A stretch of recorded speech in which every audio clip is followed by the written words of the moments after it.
All right, let's go ahead and get started. So the topic today is again going to be bipartite matching, but now a version with edge cost. So the min cost perfect matching problem. Just a quick reminder, problem set number 1 is due a week from today. Hopefully you've already looked at it and started thinking about the problems. It's not that easy. They're the kind of problems which often take a few days to sort of stew and talk to other people about before you see how to crack them. So definitely do not wait until the night before, or you'll be in a world of pain, unfortunately. And exercise set 2 is out. That was posted at the end of last week. Exercise set 3 should be posted a bit next week. So let me remind you where we left off on Thursday, which will segue into our next topic. So we concluded our discussion of maximum flow applications with the discussion of the bipartite matching problem. So remember, what's a matching? So if you have an undirected graph, a subset of edges is a matching if there's no shared endpoints. Okay, so the edges in the matching need to be disjoint. And we studied the problem of finding a max cardinality matching in bipartite graphs. And again, in matching, a majority of the applications are already captured by the bipartite special case, and the theory is much nicer and the algorithms are much faster for the bipartite case, so that's what we're focusing on. So for example, the squares of a bipartite graph, these green edges would be a particular matching. It would be a perfect matching because it actually matches all of the vertices. And what we saw on Thursday was that if you want to compute a maximum cardinality matching in a bipartite graph, it reduces to the maximum flow problem. And of course, we already know how to solve the maximum flow problem. And the reduction was very simple. We just added a new source, a new sink, directed all the edges from left to right, computed a max flow, and there was a very immediate correspondence between matchings in the original undirected graph and integral flows in the directed flow network that we constructed. So the motivation for this lecture is, so if you have a bipartite graph, and maybe you have the happy case where it has a perfect matching, but maybe actually it even has like lots of perfect matchings. Okay? So maybe you're trying to assign courses to time slots, jobs to workers, whatever, and maybe there's many ways you can do it.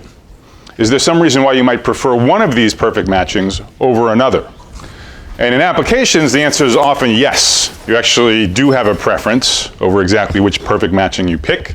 You'll see some applications on the second problem set. But you can already imagine if you're assigning jobs to workers, maybe a given job can be done by lots of different workers, but maybe some workers are better at it than others. As you'd like to incorporate those preferences into your matching computation. So here's the formal definition of minimum cost bipartite matching. I should say perfect bipartite matching. So the input, so like last time, you have a bipartite graph. So there's vertices V and vertices W. What does it mean to be bipartite? It means each edge has one endpoint at each of V and W. Neither V nor W has any internal edges. Equivalently, a bipartite graph is one without any odd cycles. Every cycle has to be even in a bipartite graph. And unlike last time, it's going to be a more general problem where we're also told a cost C sub E for all edges. Okay?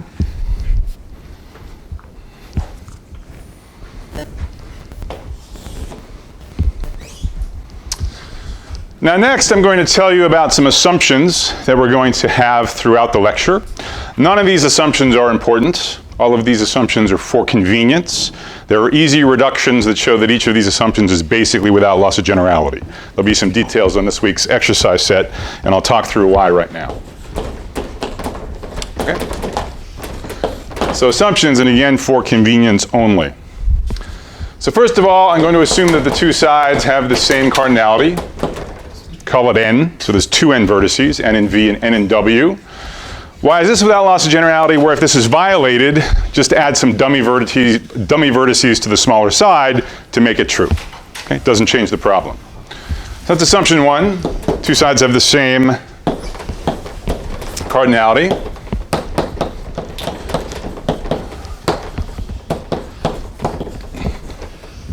I'm going to assume that G has a perfect matching. This may bother you because last lecture the whole point was to check if there's a perfect matching. But actually once you have costs, if you think about it, this is also a trivial condition to enforce. namely just add some dummy edges that have very high cost. Okay, so that enforces a perfect matching, but it doesn't, if there was a perfect matching in the first place, it doesn't change the cost of an optimal solution. All right, so assuming that it has a perfect matching, not a big deal. And finally, I'm going to assume that all the edge costs are non-negative. Okay. Again, for some problems this matters, like for shortest paths, as you know, but for matching it doesn't matter, the non-negativity constraint, right? Because if you have a graph with a perfect matching and you're trying to find the best perfect matching, well, you could just add, like, you know, if you have negative edge costs, you could just add 10,000 to every edge. Okay? That changes the overall cost of every perfect matching by exactly n, the number of edges in a perfect matching, times 10,000. So it has no effect on the ordering of which matchings you're regarding as better than others. Okay? So that was fine if that was all a little too fast in real time. I'll ask you to think about this a little bit more in the exercise set. And for the lecture, let's just adopt these as assumptions about the input. And then the goal, as I've indicated, is among all the perfect matchings, and there's at least one, find the one with the minimum sum of edge costs. So the goal is to find perfect matching minimizing sum over the edges in the matching of the edge costs. So I insist that you pair up all of the vertices, and I want you to do it as cheaply as possible. Okay?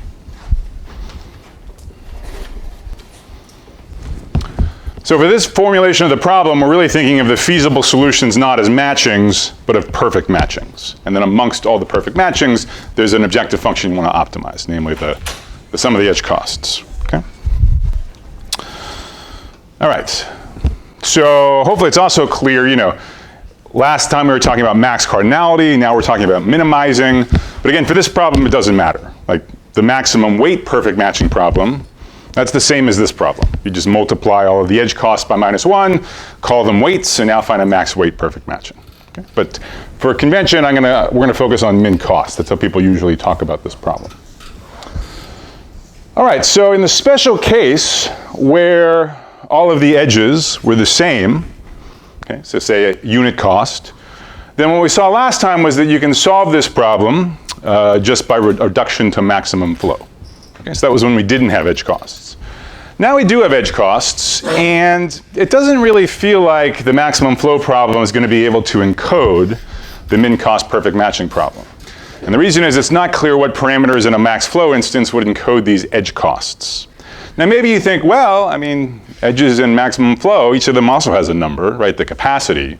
But really that's different. Capacities and costs are not the same thing. A capacity on an edge, that actually restricts what solutions are feasible.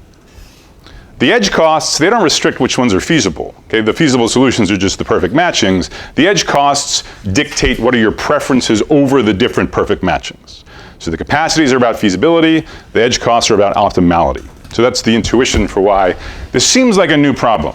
You shouldn't be expecting me to just give you a sort of easy reduction to maximum flow. Okay. So it's a new problem, seems sort of incomparable to the maximum flow problem. So, but again, you know, maximum flow taught us that the types of problems we're dealing with now, you know, you can't just sort of propose random algorithms and hope they're going to be correct. You need to have a strategy. You need to have some discipline. You need to say, okay, well, how am I going to prove the correctness of my algorithm at termination? What are sufficient conditions for optimality? And now how do we use that as a guideline for iteratively achieving those conditions and also feasibility? So so that approach served us very well for the maximum flow problem. So remember, what was the maximum flow approach? Well, first we had our optimality condition. How do we know that a flow is maximum? Well, you construct the residual graph and you check if there's an ST path or not. Okay? And we proved if there's no ST path in the residual graph, then the flow has to be maximum. So given that, we then looked at two different algorithmic paradigms for maximum flow algorithms. In the first one, we maintained the invariant of feasibility. We always kept a flow. These were the augmenting path algorithms, the first three that we studied. And then we worked toward satisfying the optimality conditions. We worked toward disconnecting S and T in the residual graph. If you'll recall, in lecture 3, in the push-relabel algorithm, we flipped them around. So we maintained as invariants the optimality conditions, but we relaxed feasibility. And then we over time, worked toward recovering a feasible solution. So today, for the min-cost bipartite matching problem, we're going to follow that second paradigm, something very similar to what we did for push-relabel. So we need to come up with some optimality conditions, right? So given a perfect matching, how do you know whether or not it actually really is optimal? Or could there be some matching that has even smaller cost? Then once we have the optimality conditions, I'll specify some invariants, which imply the optimality conditions, just like we had invariants in push-relabel. And then we'll design an algorithm which always maintains those invariants and eventually restores feasibility. That is, eventually actually comes up with a perfect matching. Right? So that's sort of what's going ahead, and the reason I sort of say all this up front is I want it to be clear that even though these are pretty hard problems and there are lots of problem-specific differences between them, there still really is some kind of high-level recipe for how you would prove all of these, greatest hits of algorithms. I mean, really, there's a mindset which leads you to think about and understand properly these algorithms. Okay, so step one is optimality conditions. Okay? That's where we got to start. So we're not going to talk about algorithms at all at the moment. We're just going to say, suppose you handed me a perfect matching, how would I know if it was the best one possible? Let's start a new board for this.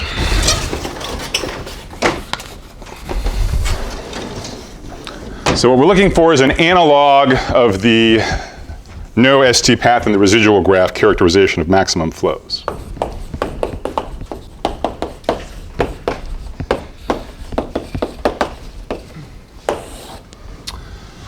And so just like for the max flow min cut theorem, we needed some preliminaries, we needed to define residual networks, we needed to define cuts. We're going to need some sort of equally natural definitions here that concern matchings rather than flows. So suppose we have some matching M, not necessarily perfect. It could even be the empty set, that's fine. Just some matching M. Then we're going to call a cycle C of the graph. And remember, it's a bipartite graph, so cycles have to be even. All right, so it could be something like a 6 cycle. So a cycle C of G is called M alternating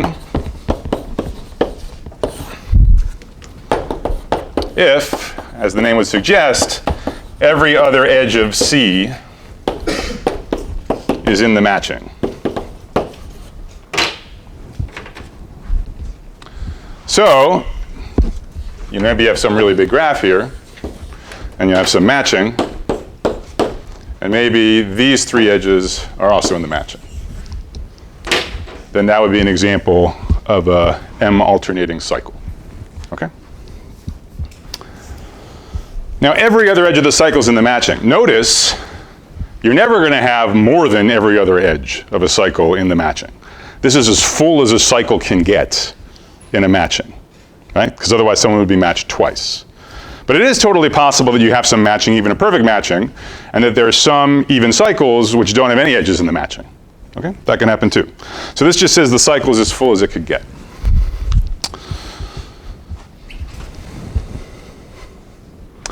So one thing that's cool about these M alternating cycles is they allow us to take one matching and easily transform it into a second matching with the same cardinality.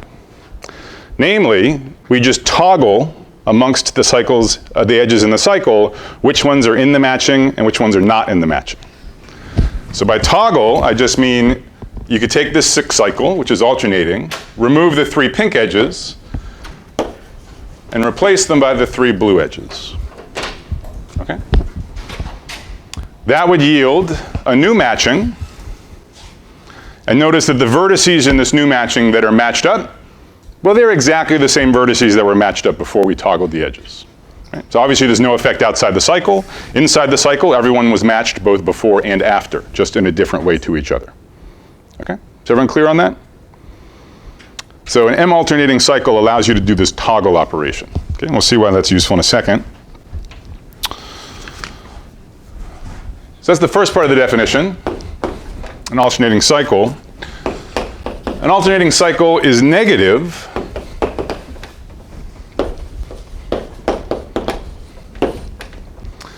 if the costs of the edges in the matching, in the cycle, exceed the costs of the edges of the cycle not in the matching. Okay?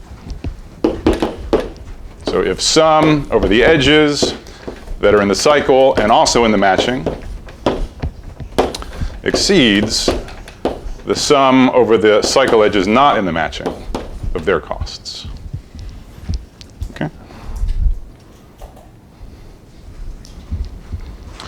So, for example,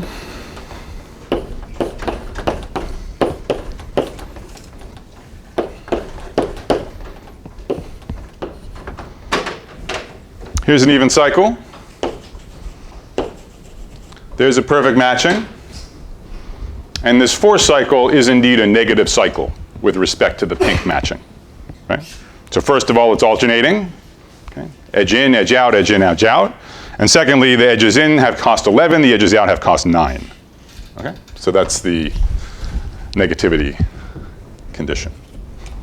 Okay? So negative cycle. All right, everyone clear on those definitions? With those definitions, I can state the optimality condition.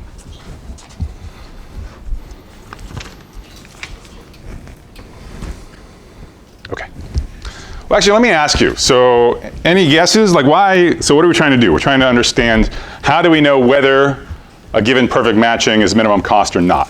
Right? That's what the optimality condition is supposed to help us with. So why would I make this definition of negative cycles? What does the negative cycles have to do with the question of whether or not a perfect matching is minimum cost? Anything? Or just pull this out of a hat? It's sort of like the Hall problem. Good. Where if we get none of these, then it's probably going to be optimal. If we have no negative cycles. Right, good. So a suggestion was drawn with the Hall's theorem, which was giving us a way, how do we know whether a matching is maximum cardinality? Or how do we know if a bipartite graph has a perfect matching?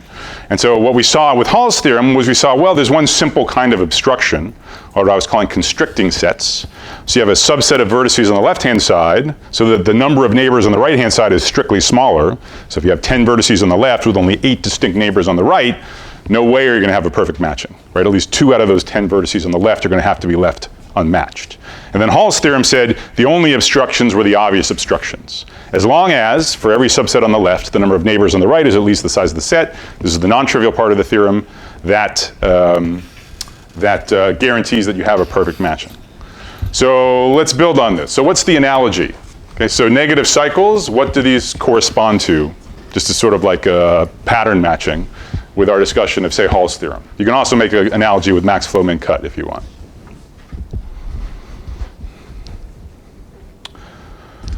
So a different way of saying it would be, what's the easy direction? Right, so Hall's theorem said there's a perfect matching if and only if there's none of these constricting sets. Okay, so the analogy of that would say a matching really is minimum cost if and only if there's some absence of obvious obstructions.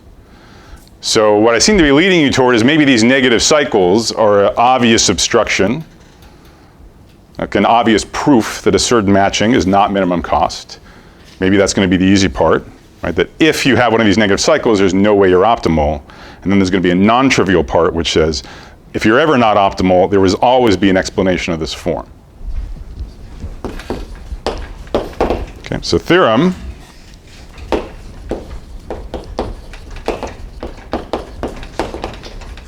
A perfect matching M is minimum cost if and only if there are no negative cycles. Okay? And as suggested, very much in the spirit of having a perfect matching if and only if there are no constricting sets. All right, so this is an if and only if, so we need to prove both directions. So which is the easy direction? Right to left or left to right? Good. So left to right's the easy direction, as was suggested. What's the proof of that direction? How's it go? Intuitively?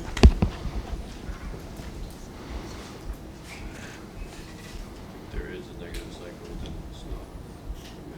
How come? Because you can alter it. Good. So the proposal is you can use a negative cycle to toggle edges and transform a matching into one with strictly smaller cost. Right? So a little more formally. So if there exists m alternating cycle, let me say that, so negative. So if there exists a negative cycle, C,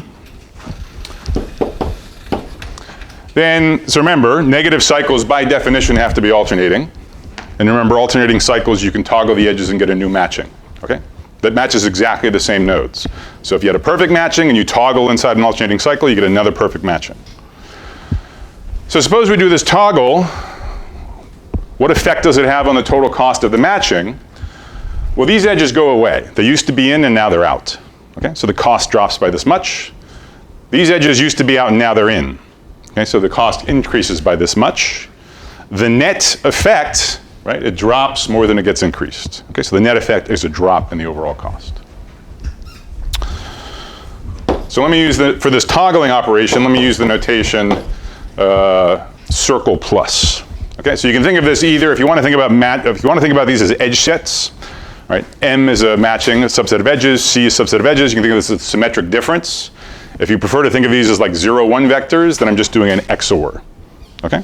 So the point is I'm looking at the edges that are in exactly one of M or C, okay? And this is how you'd algebraically write the toggle operation, if you think about it.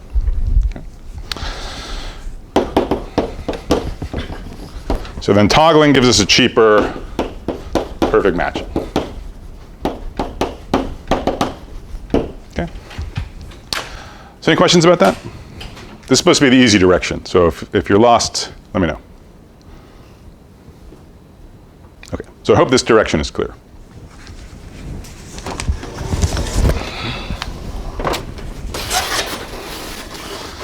All right, so let's do the hard direction. So again, what are we worried about? So at this point, we're convinced it's like, oh yeah, well, if you ever show me a negative cycle, I'm definitely convinced that the thing is not minimum cost. The worry is that you have a matching which in fact isn't that good. It's not minimum cost, but there does not exist any negative cycle that proves it. Okay, so that's what we have to show can't happen. So for the reverse direction, let M be a perfect matching such that there's no negative cycle. Okay?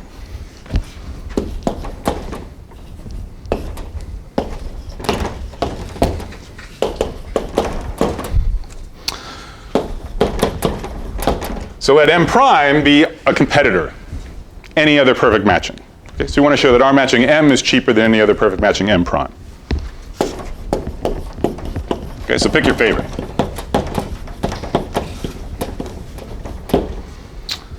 So how are we going to prove that M is at least as cheap as M prime? Well, we're going to now do sort of a generalized toggle operation. Okay, so again, it's going to be this symmetric difference slash XOR.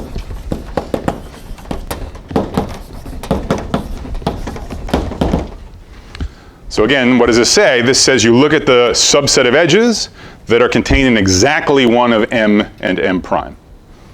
Okay. So maybe some pictures would make this clearer.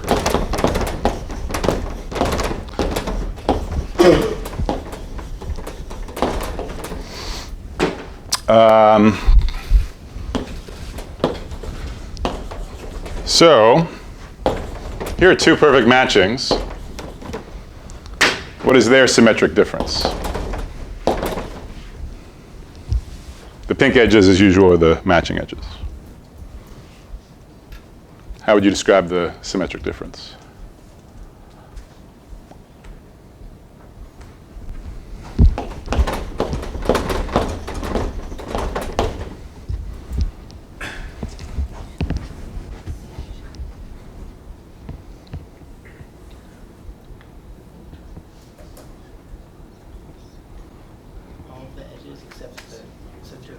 Good.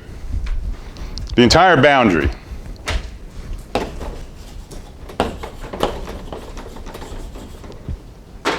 Yep. Each of those edges is in exactly one of M or M prime. Okay? Whereas the middle edge is in neither M nor M prime, so it's not included.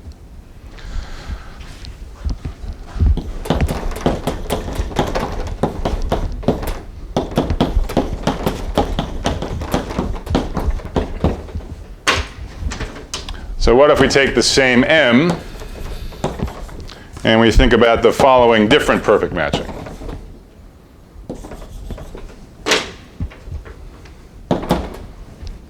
What's the symmetric difference of those two perfect matchings?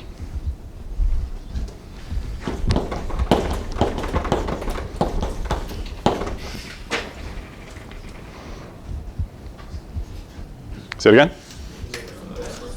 The left square, good. So this appears in both, so it gets canceled out. And each of these four edges is in exactly one of them. Okay? So that's the XOR operation. Any questions? Okay. So we XORed two perfect matchings. We got a 6-cycle here. We XORed two perfect matchings. We got a 4-cycle here.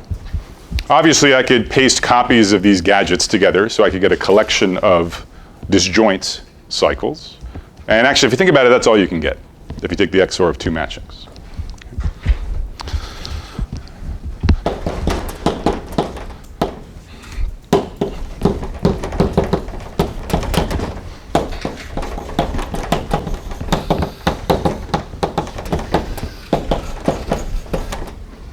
Why is that true in general? Well, tell me the following. Zoom in on your favorite vertex. What are the possible values for the degree of your favorite vertex in M plus M prime? And here's a hint, there's two different possibilities.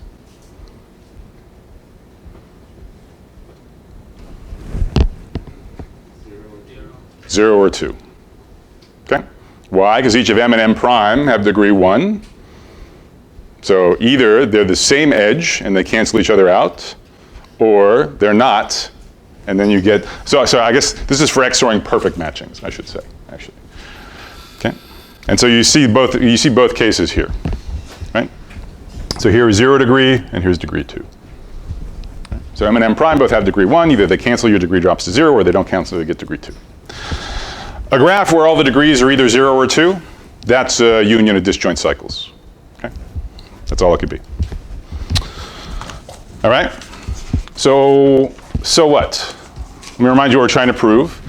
We have our perfect matching M. We're assuming no negative cycles. We're trying to prove it's optimal. Or we're trying to prove it's better or cheaper, at least as cheap as this one competing perfect matching M prime. So what do we know? So the difference, in this sense, between M and M prime is just a collection of disjoint cycles, each even, each alternating. So what this means is we can transform capital M into capital M prime just by toggling the edges in each of these cycles. Okay? For example, in this first example, if I take this 6 cycle, if I toggle the edges with respect to this 6 cycle, I get this matching. Down here, if I take this 4 cycle and I toggle the edges in this 4 cycle, I get this matching here. Okay? So when I take the XOR and I get my cycles, it gives me a recipe for transforming M into M prime just by toggling in each cycle independently. The cycles are disjoint, they don't interfere with each other, so I can just do this toggle separately for each. Okay?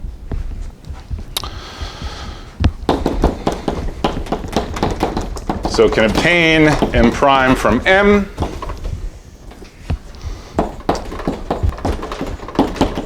by toggling the edges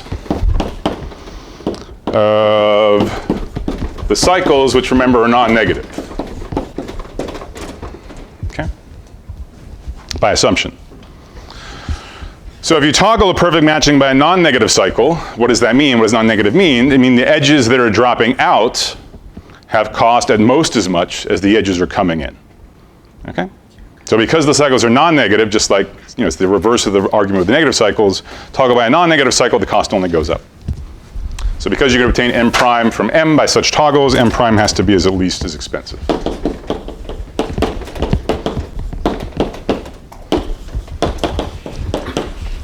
And that's the proof.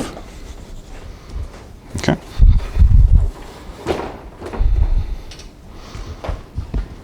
So this completes the optimality conditions for the min-cost bipartite matching problem. Okay? So if you want to convince me something's minimum cost, convince me that there's no negative cycle. Okay? Any questions about that? So again, this is the analog of there being no ST path in the residual graph, or the analog of having none of these constricting sets in Hall's theorem.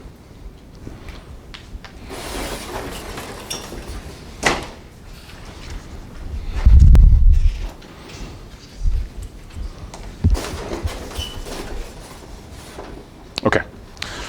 So we're going to continue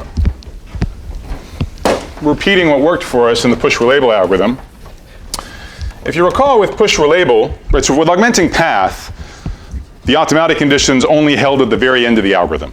Okay? If you're running Ford-Fulkerson or Edmonds-Karp, you always have a path in the residual graph, i.e. the optimality conditions fail until the very end. That's your termination condition. Right? What push-relabel was different. We said, let's actually maintain the optimality conditions at all times. Okay? The push-relabel algorithm always had the property that there was no ST path in the residual graph. So when you have an algorithm and you're trying to prove that something is always true, usually the strategy for doing that is identifying suitable invariants. We saw that in push-relabel. We had these invariants saying the height of S was n, the height of t was 0, and edges can only go downhill gradually in the residual graph. And then we argued that as long as those invariants stay true, we don't have to worry. The optimality condition holds. So that's the next step here as well. Now we understand when we're done. We're done as long as there's no negative cycle. So next are some invariants, which we're going to maintain in an algorithm. And as long as these invariants are satisfied, the optimality condition will be triggered. Okay? And once we've got that right, all we have to do is work toward feasibility.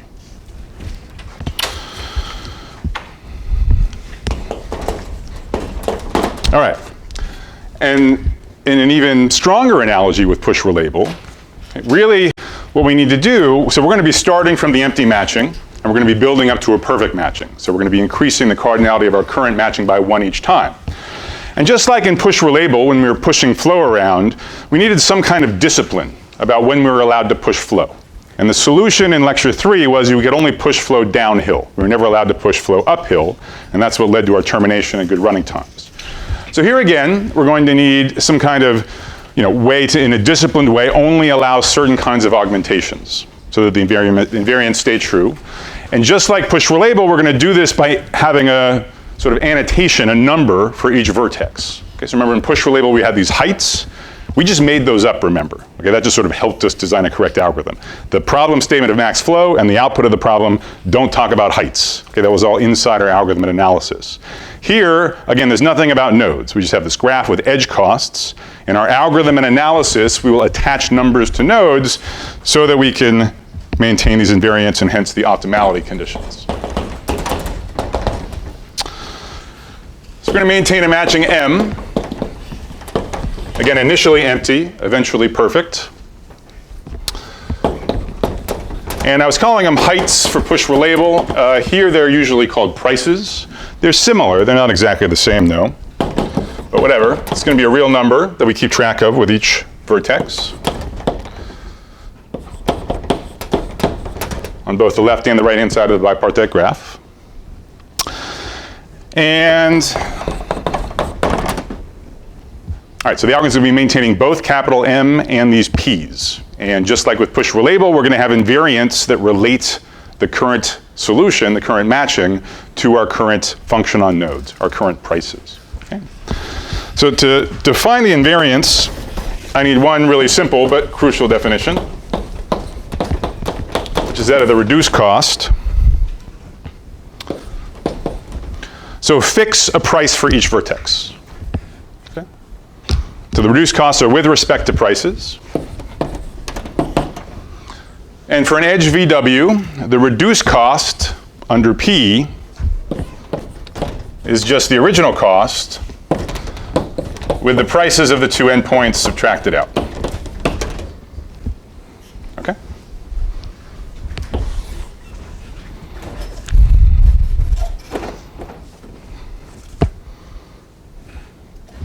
So the original edge cost minus the price of one endpoint minus the price of the other endpoint. And so now I can tell you what the invariants are. And again, they may initially look sort of mysterious, but I'm going to show you that these invariants are a sufficient condition for the optimality conditions. And really, that's how you come up with these invariants. You kind of say, what would imply the optimality conditions? And this is the kind of thing you come up with. All right, so invariants, first of all, all reduced costs should be non-negative at all times. Okay, so put differently, the sum of the prices on the two endpoints should be at most the original cost of the edge. That's saying the same thing. And then secondly, and this is the part which is sort of analogous to saying we could only push flow downhill. For every edge in M, so remember we're maintaining both prices and a matching. So for every edge in our current matching is tight, by which I mean the reduced cost is 0, the smallest it can be.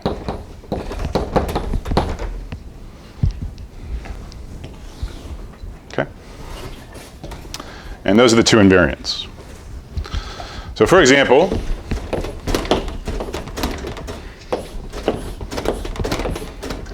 suppose you have the following graph. So here are the edge costs. So again, to talk about the invariants, I have to tell you what the current matching is. I have to tell you what the current prices are. So let's say the matching is this one. And let's say, all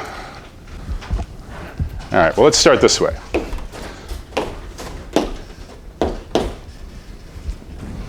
So if I have that combination of a matching and prices, are the invariants satisfied? Is invariant 2 satisfied? Yeah, invariant 2 is fine. Right? Invariant 2 says that the sum of the prices on the two endpoints of a matched edge should equal the cost of the edge. And that's clearly true. 7 plus 0 is 7, 2 plus 0 is 2. What about invariant 1? Which edge is broken? Which edge is invariant number 1 is broken? I guess I need to give you some V1, W1, V2, W2. Yeah, V1, W2 is busted, right? Because this edge cost is 6, but the sum of the two prices is 7. That gives you a negative reduced cost, and that's what's not allowed. Okay. If I, for example, change this to, whoops, that's not what I wanted. I'm going to change this and this. So how about now?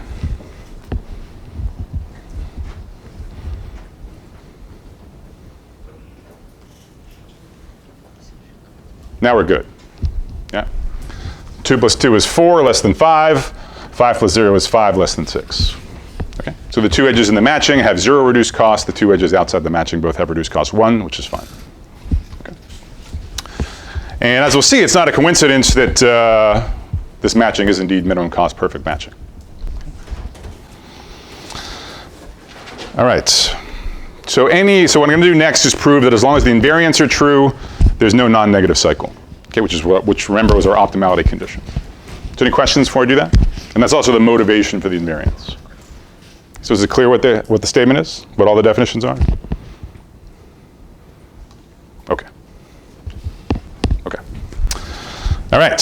So let me justify these invariants by saying if we keep them maintained and we come up with a feasible solution that is a perfect matching, then we're optimal and we're done. So if M is perfect and the invariants 1 and 2 hold, then M is in fact optimal. Okay? So why is this cool? Well, this now gives us sort of this gives us some serious guidelines into how we might design our eventual algorithm, right? So we're thinking our algorithm is going to start with the empty matching and then build up edge by edge to a perfect matching. And it just says we have to figure out a way to do that so that we keep these invariants satisfied. And that's it. Okay, that's now all our algorithmic problem actually is. Keep the invariants maintained, keep increasing the cardinality of the current matching. If we can do that, home free, buy this claim. Okay? Because this claim would then imply that once you have a perfect matching at the end, because of the invariance hold, you have no negative cycles. Because of the optimality condition, you've got to be optimal. Okay.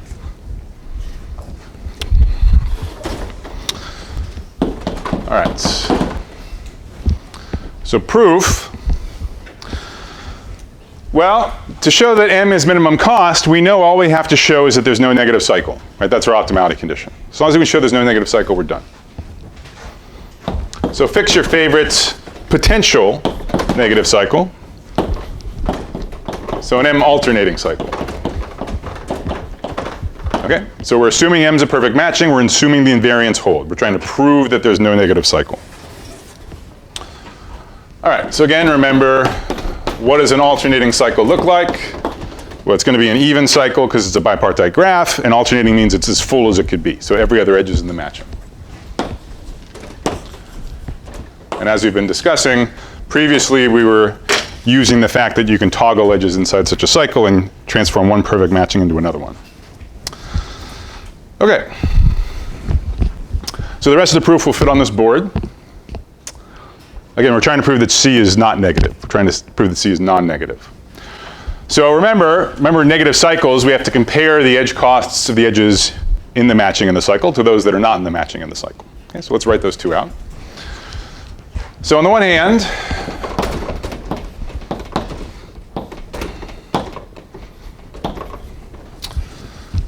we have the edges in the matching in the cycle, and then we have the edges of the cycle not in the matching. We're trying to prove that this is at least as much as this, okay, that this is at most that. So I'm assuming the invariants hold, so I have to somehow use that in the proof, right? So like what are the invariants buying me? Well, the invariants are about reduced costs, right? They're about these CPs. They're not about Cs. Right, so somehow just strategically, it seems like maybe I want to force this to have some reduced costs in it so that I can apply the invariants. Okay? So I really would rather have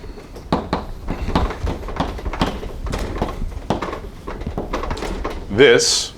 So again, when we say the invariant satisfied, so this means, you know, for our price function P. Okay? So we have a perfect match again. We have some price function, the invariants hold. So what I just wrote here is not correct. Okay? It's not correct. Reduced costs are not the same as the edge costs. Reduced costs are the edge costs with the prices on the two endpoints subtracted out. On the other hand, because C is an alternating cycle, every other edge is in the cycle. So every endpoint of the cycle, every vertex of the cycle is the endpoint for exactly one of these edges. Okay?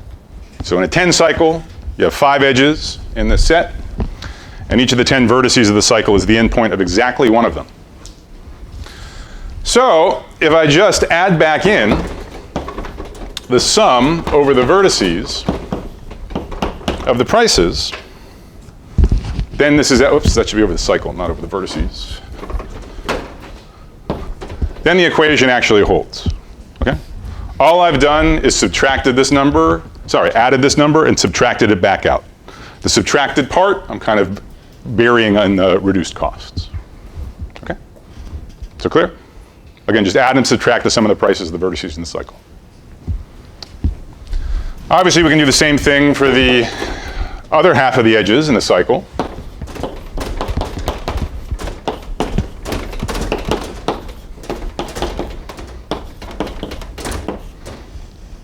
Again, because this is every other edge of the cycle. So every vertex arises at the endpoint of exactly one of these edges. And so now we can take stock. Right, so we have this equation, we have this equation. Let's compare term by term. Obviously, these are equal. Right, it's literally just the same expression. Okay, so we can forget about that. What about here? Which is bigger, top or bottom?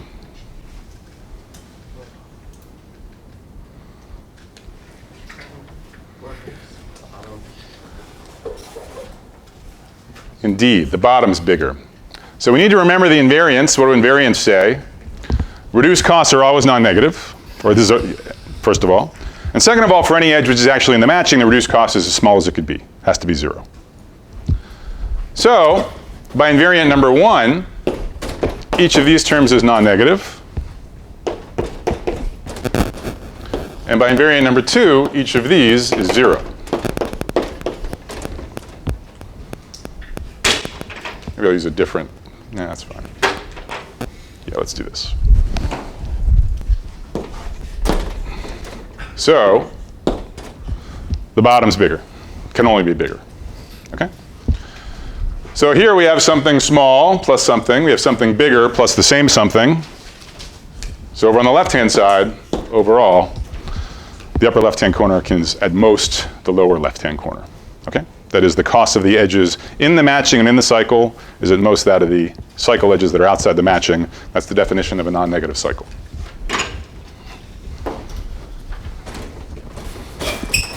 Questions?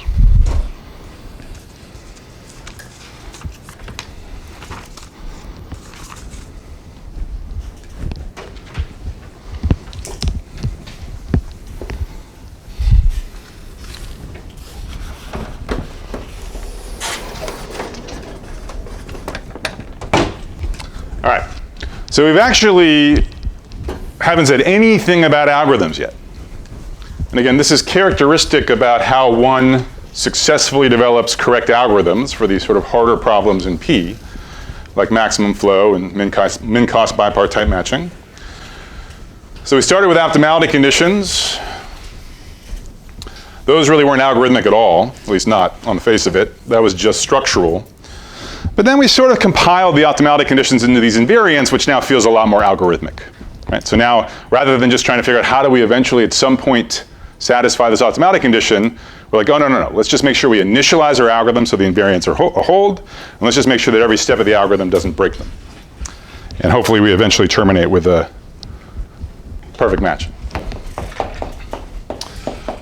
So I'm going to tell you about a way to do this, famous algorithm known as the Hungarian algorithm. So this algorithm was popularized by Harold Kuhn in the mid-50s. So it's kind of weird that Harold Kuhn is an American. It's called the Hungarian algorithm. So it's a story. So there's a famous graph theorist called Koenig. Okay? He wrote the first book ever, actually, in graph theory back in the 30s. And so Koenig was Hungarian. His book's in German. And it didn't make it to the States at all until 1950, and I think it was still then only in German. So Kuhn was reading Koenig's book, and he really wanted to solve this exact same problem we're talking about. Right? So for practical and theoretical reasons, he wanted a good algorithm for this minimum cost bipartite matching problem. And so in Koenig's book, there was this sort of stray citation to this paper of Jacobi. And so he somehow tracked down this article, which was written in Hungarian, because Jacobi is Hungarian. And he bought himself a massive Hungarian dictionary. Remember, this is the mid-50s. There's no Google Translate in 1953, okay? So he buys a huge Hungarian dictionary, translates the paper, and realizes indeed Jacobi had sort of all of the essential ideas for a good algorithm for this problem, for the min-cost bipartite matching problem. So he named it the Hungarian algorithm after Koenig and Jacobi, whose ideas he was borrowing quite heavily. Sometimes you also hear it called the Kuhn-Munkres algorithm. This is the same Munkres who you might know from topology. So Munkres kind of observed a polynomial running time bound on Kuhn's algorithm. Kuhn just stated termination. Munkres stated a polynomial bound, the same one we'll see today. And then actually, about 10 years ago, it was just discovered that actually an equivalent algorithm was already known in the first half of the 19th century by Jacobi, the famous mathematician who you know from like Jacobians and a million other things. So he never published it, but it was in his notes. It was published posthumously in, I forget which language, but so it took a while for people to figure it out. But they did, 10 years ago. They realized it's actually from the 1840s or something like that. So Harold Kuhn, before he died a few years ago, he was in his 80s, and he was giving talks which said, the Hungarian algorithm and how Jacobi beat me by 100 years, which I thought was kind of a good attitude about it. So what's the algorithm? We want the invariants at the beginning. We want the invariants always. How do we get them at the beginning? Well, it's going to be easy. It's easier than in push relabel. So the matching is the obvious one, empty set. How do we set the prices? Well, because we have this standing assumption that all of the edge costs, the original edge costs, are non-negative, which again is just for convenience. It's not that important. But with that convenient assumption, if I just take all the initial prices to be 0, then both invariants hold. Okay? So what do the invariants say? All reduced costs are non-negative. That's true with 0 prices if the edge costs are non-negative. All matched edges are tight. There's no matched edges, so whatever. Okay. So the main loop will take me a little bit to describe. So remember, we're maintaining these invariants, so we're not worried about correctness at termination. What we're worried about is feasibility. In push relabel, what we were worried about was getting back to a feasible flow. Here, we're worried about somehow getting to a perfect matching. So the termination condition, therefore, will be, while M is not perfect,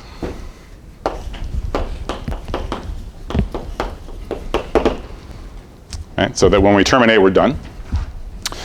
And ideally, for each iteration, we'd like to increase the cardinality of the matching by 1, okay, until we have a perfect matching. It's going to be a little more complicated than that, just in the way in push relabel. Sometimes we made progress by pushing. Other times we had to take a step back and do some relabeling instead. So here, what I'm going to prove is that there are 2 good things that can happen, 2 good cases. Okay? In one of the cases, we're going to do an update to the matching, analogous to a push of a flow. In the other case, we're going to do an update of the prices, sort of analogous to a relabel and push relabel. And so I'll show you a sense in which both of those good cases make progress. And then I need to prove to you that always one of those 2 good cases applies. Okay? So that's the high-level structure of what we're going to talk about. All right. So good case, so ... Okay. So it'll take us a little while before I can actually tell you what this pseudocode is. But it's like these 2 subroutines. It's like check if case 1 is true or case 2 is true. In either case, do the appropriate thing that makes progress, either on the matching M or on the prices P. So good case number 1.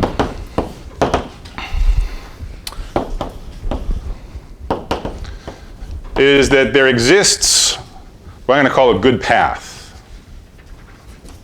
What is this?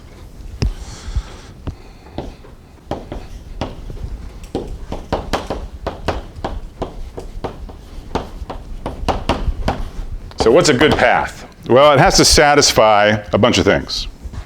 I guess let me show you a picture just to show you what we're trying to capture here.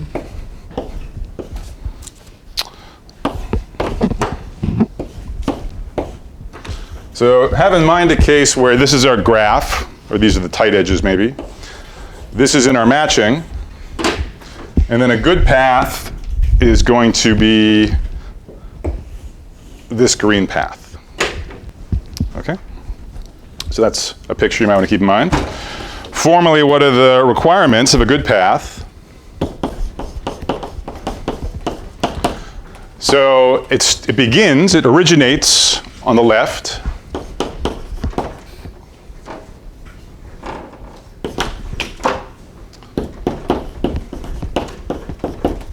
And it ends on the right.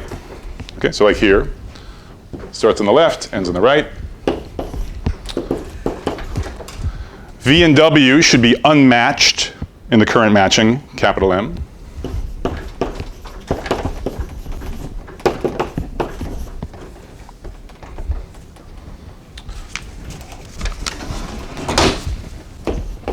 As it is over there.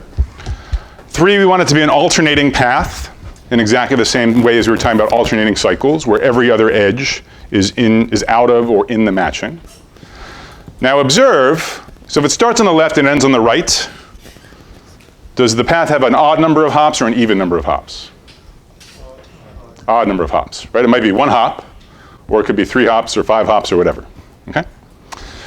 So if it's alternating, and the first vertex is unmatched and the last vertex is unmatched, then the first edge of the path and the last edge of the path are not in the matching, okay?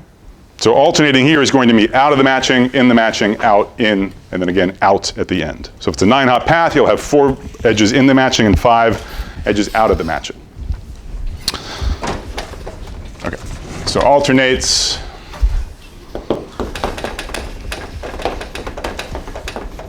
Edges out of, in, M.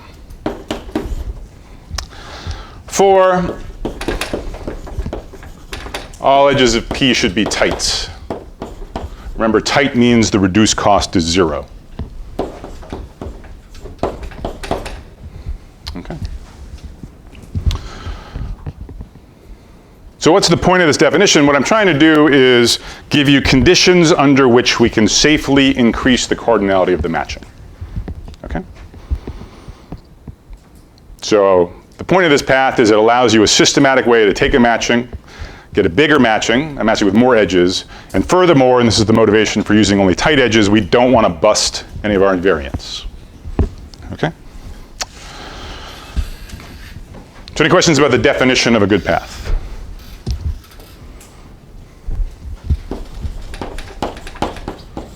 So why do I call it a good path? What's so good about it? Well, consider taking the symmetric difference, or the XOR, of the current matching M and this good path P. Okay?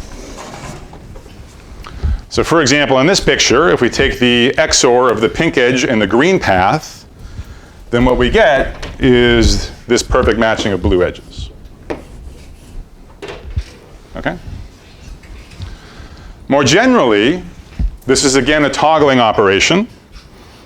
So what this does is it takes the edges of P which used to be in the matching and kicks them out, takes the edges of P which used to not be in the matching and puts them in. Okay? Remember we said that the first edge and the last edge of this path are out. If you have a 9-hop path, 5 are out, 4 are in. So when you do the toggle, 4 drop out, but 5 get included. So the cardinality of the matching has increased by 1. Okay? So M plus P, a bigger matching. So that's definitely progress. Remember, we're trying to get to a perfect matching. So we have a bigger matching, and we need to never screw up the invariants, and we haven't done it. Okay, so invariants still hold. Why? Why can't the invariants be broken? Well, we changed the matching, but we didn't change the prices. So we didn't change the reduced costs. So there's no way we screwed up invariant number 1, right? Because we didn't change anybody's reduced cost. Invariant 2, what could go wrong? Well, if we put an edge in the matching, which is not tight, then we'd be doomed. But we insisted that the good path has only tight edges. So invariant 2 is fine as well.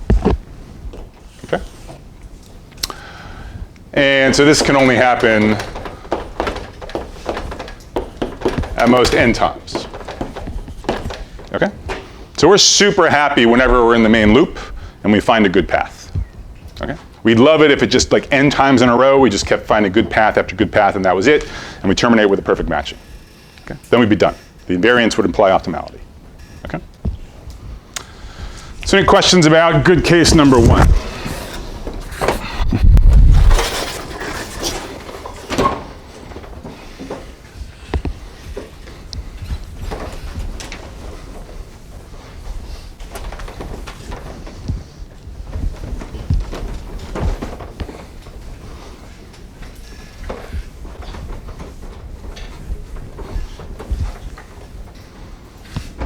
Clear so far? That's the easier case. The other case isn't too much harder. Okay.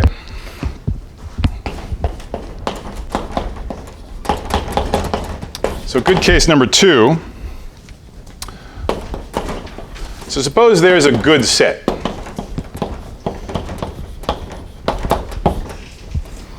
Which by definition will be a subset of the left-hand side vertices.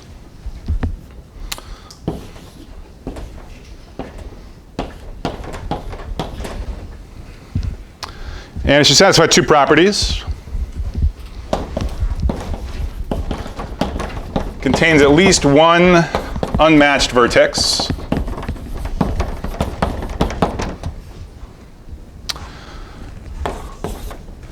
And then secondly,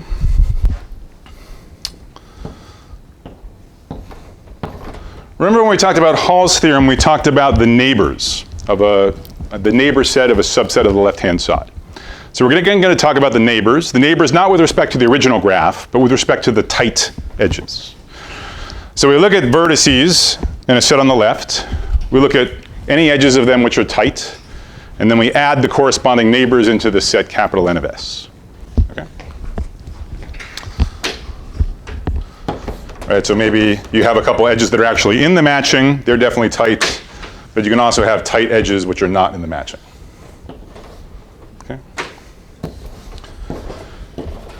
So this is n of s. And again, let me reiterate, whenever I talk about the neighbor set, I'm always talking about in the subgraph of tight edges only.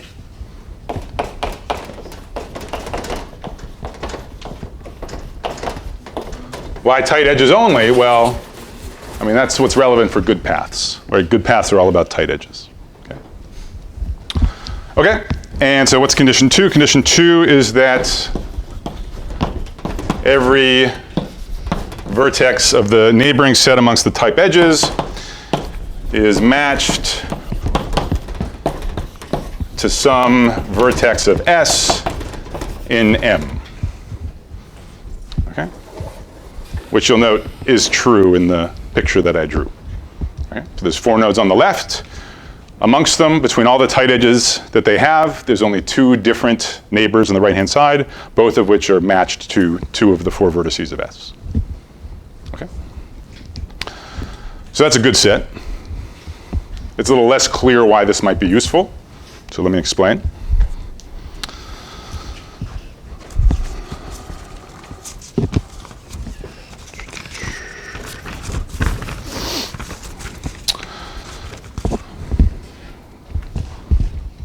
So I guess let's make a couple simple observations first. So in this picture I drew, there are 4 vertices on the left and there's 2 vertices on the right. So is it an accident that there's more nodes on the left than the right? Or is that going to be true more generally of any good set?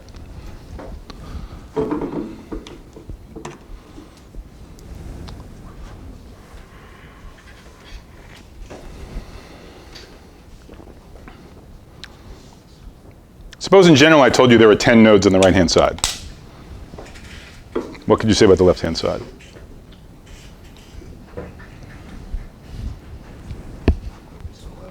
There's at least 11. Why? Well, condition 2 says that these 10 nodes on the right have to be matched to nodes on the left. It's a matching, so they're matched to distinct nodes on the left.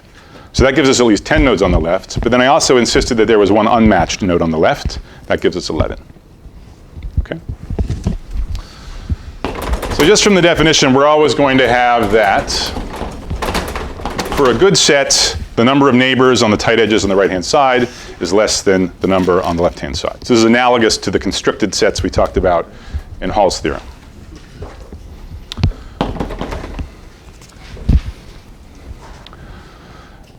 Another key property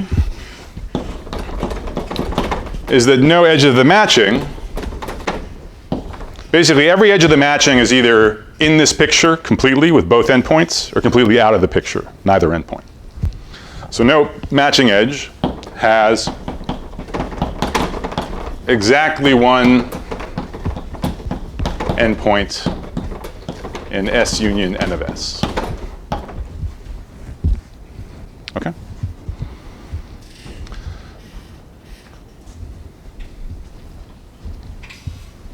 So why not? Well, how could that happen? You could either have a matching edge which was incident on somebody on the right, but that's impossible because everybody here is already matched to people inside S. Or you could have a matching edge from the left to somewhere outside N of S, except no, you can't, because matched edges have to be tight, and this is all of the tight edges by definition out of the left-hand side. Okay? So each matched edge is either all in this picture or all out. Only 2 cases. All right, so so suppose I gave you a good set. What would you do with it? When I gave you a good path, it was obvious. You come up with a better matching. So again, here we're not actually going to make any progress on the matching, but we're going to update our prices. So here's how we use this good set to update the prices. So why is this good? Here's going to be the price update. For all vertices on the left-hand side, we increase their prices by delta. I'll tell you what delta is in a second. And on the right-hand side, we're going to decrease the prices by delta. Okay.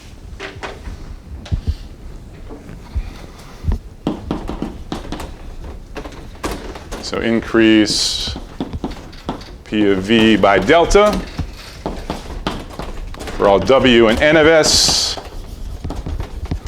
decrease P of V by delta. What's delta? Delta is as large as possible.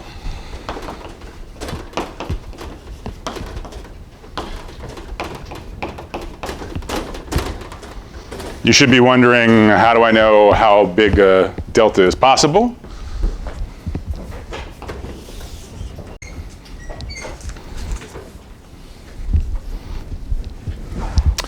So let's think about how a price update of this form changes the reduced costs. Okay, so that'll help us understand what delta is and in what sense we're making progress.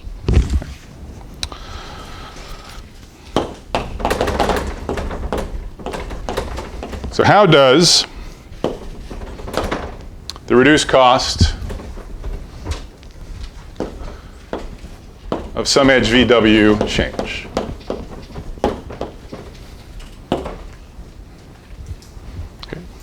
So again, we've taken all the vertices on the left-hand side, S. We've jacked up their price by delta. We've taken all of their neighbors along tight edges, N of S, and we've dropped their prices by delta. Well, suppose you have an edge which has an endpoint on both the left-hand side and the right-hand side. What's the change in its reduced cost? 0, exactly. Nothing. Okay?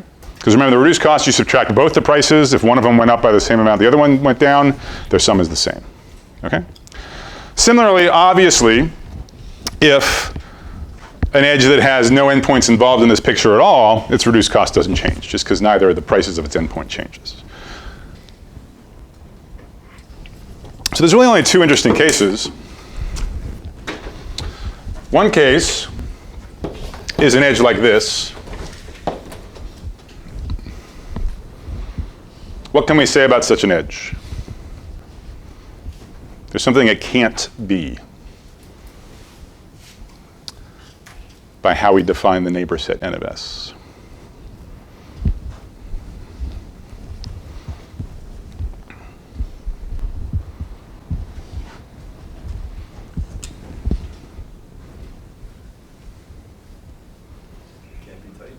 It can't be tight. That's right.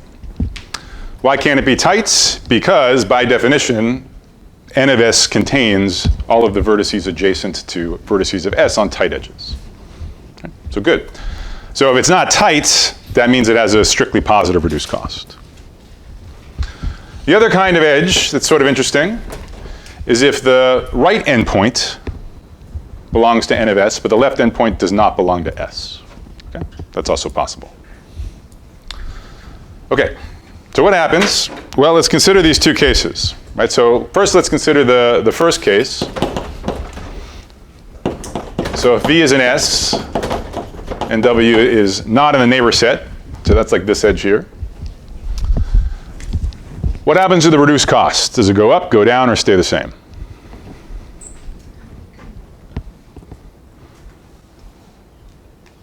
It goes down by delta. Right? Its right endpoint isn't changing, same price as before. Its left endpoint goes up by delta, which means the reduced cost drops by delta. Okay? Now, remember, this was the case where this had to be the case. It was not a tight edge, so it had a strictly positive reduced cost. So it's strictly positive, and the bigger and bigger we take delta, the smaller and smaller we're making it. Okay? So it goes down. And then symmetrically, in the other case, if the left endpoint is not part of S and the right endpoint is part of N of S, then it goes up. No change otherwise. Okay?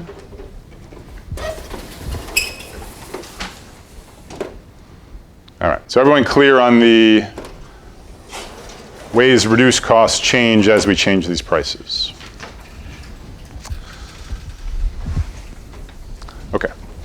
So let's go back to the question of how big can delta be? How much can we jack up prices on the left and drop prices on the right?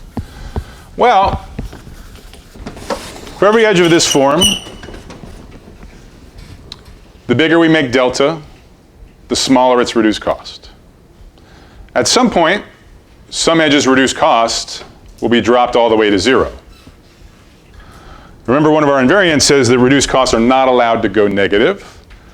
So how do we choose delta? We choose it as big as possible such that no reduced cost becomes negative.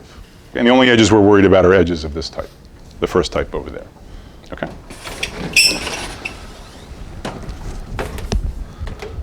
Now at that point, when its reduced cost becomes 0, that edge is now tight when it was not before. Okay? And that's going to be a type of progress for us. Right? We've increased the number of tight edges. Right? That's not as exciting as actually making the matching bigger, but again, it's going to lead to the matching getting bigger. Okay? All right, so you do this update. Eventually,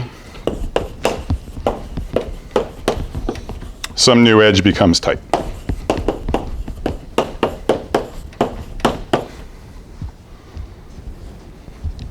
So you just jack up delta until somebody's reduced cost becomes 0, and that's where you stop. There's actually a small bug in what I'm saying. How do you know that you didn't make anything go negative with your subtraction? So remember, a reduced cost is the cost minus the prices. Oh, right. So when the price drops, it only jacks reduced costs up. So the prices though could be negative. The prices can be whatever. Oh, okay. Yeah, so it's a good point. I didn't emphasize that. But prices can be positive or negative. It's no big deal. Yeah, so we don't care about that. We just care about reduced costs being non-negative. Good question. And again, just to reiterate one point, so edges of this form, their reduced costs are going down, so they constrain how big we can take delta. These reduced costs are only going up, so we don't really care how much they go up by. It's possible they used to be tight and now they're not tight. That's fine. Okay, they're just going to be positive instead of 0. All right, so there's a little bit actually of a bug with this statement. Kind of a logical gap in what I'm saying. Do you see sort of an edge case that, strictly speaking, I should address for you?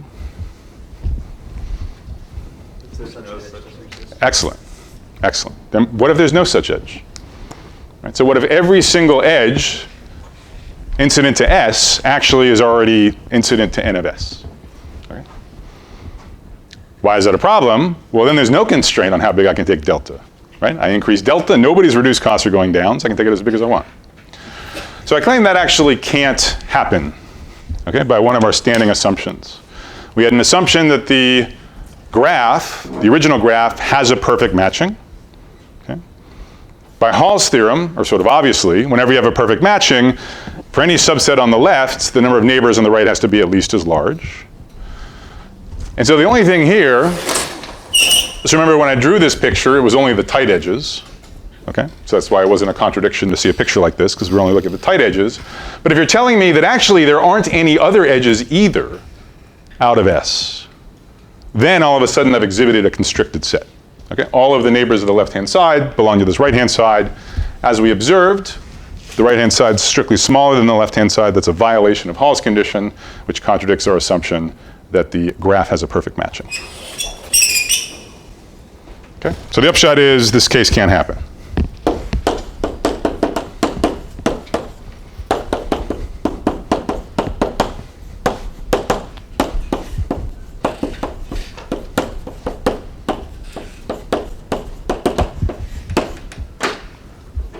Okay, good. So let me sort of do an example.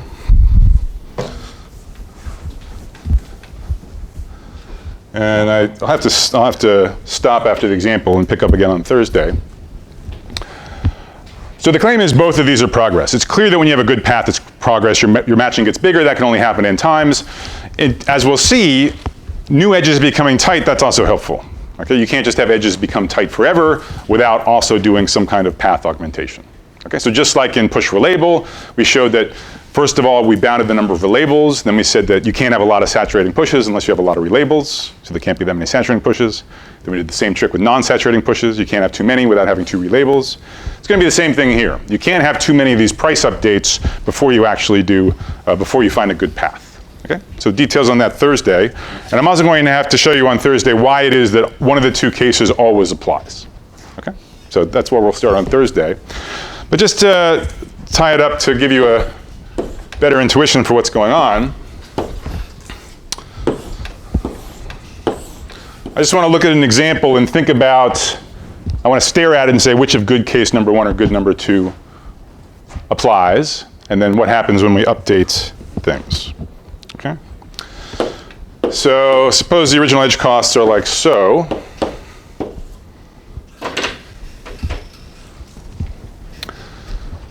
So how do we run this algorithm? So we initialize with the empty matching, and we initialize with all the prices being equal to 0. Okay? So which edges, so the question is, are we in good case number 1, where there's a good path, or are we in good case number 2? Well, let me ask a preliminary question. What are the tight edges right now? Remember, a good path has to comprise only tight edges. Okay? So we're ignoring the other edges when we look for a path. So what edges are tight? Nothing's tight. Right? So everything has strictly positive reduced costs, because the reduced costs are equal to the original costs at the moment. Okay? So we're hoping then, so that means there's no good path. So we're hoping that there's a good set. Okay? But again, sort of trivially there is. So if I just think, for example, about taking this set S, right? So there's no tight edges. So the picture just looks like this one, except with only one vertex on the left and 0 vertices on the right. Okay? So here's where we do the price update. So we jack up prices on the left as much as we can. What constrains it? Well, we don't want any reduced costs to go negative. So what are we going to replace this 0 by? Yeah. So this is going to become 3 after our price update. Okay? Is that clear? Okay. So now next iteration, which case are we in? Do we have a good path? We do, actually. So now we have a tight edge, namely the edge from V1 to W1. Or sorry, V1 to W2. Okay? So that's actually a good path. Okay, it joins it's a path of tight edges, starts on the left, ends on the right. It alternates trivially. So we're going to augment the empty matching with this. Okay? So this is our new matching M. Okay. All right. So now what happens next? So do we have a good path in the next iteration? No, definitely not. We don't have any tight edges other than the matched edged. So now we need to find a good set. So what would be a candidate good set? Well,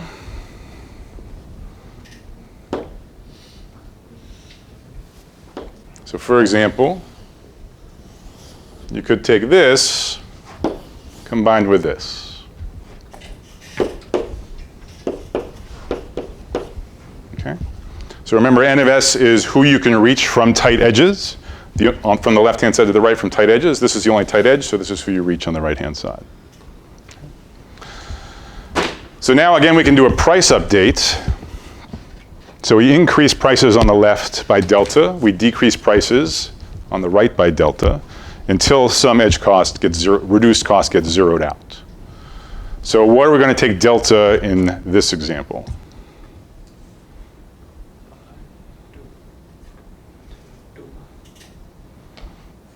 Yeah, it looks like 2 to me. No, is that true? Actually, this is fine. That's going to go back down again, right? Can you go out? Can you jack it up by 5? Not so sure about that. Yeah, I think you can jack it up by 4. Right. So as we increase delta, this is the edge from V1 to W1 whose reduced cost is dropping, right? Because this price is going up, and this price is staying the same. Okay? So once this gets to 7, this edge becomes tight. At that point, this is a 4. And what is this? -4. Okay? And as we said, we don't care if prices go negative. That's no big deal. All right? So let's see. So we have some more tight edges. Right, so this is now a tight edge.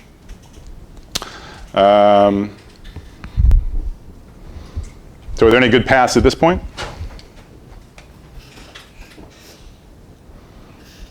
No.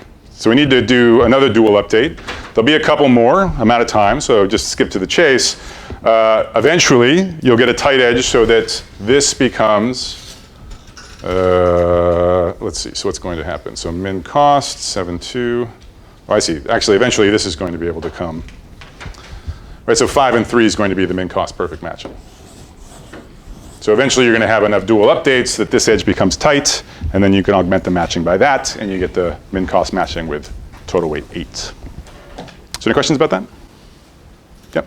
When you find a good set, do you have to find the largest good set, or will you choose the two? An arbitrary set's going to be fine. So I'm going to give you, so what I'm going to do next time is I'm actually going to give you a subroutine, and I don't want you to be scared of it. It's like basically breadth first search with a twist. So I'll show you how breadth first search with a twist is guaranteed to either find a good path or exhibit a good set. And then once you have either one, you do the corresponding update. Okay? So that's what we'll start on Thursday.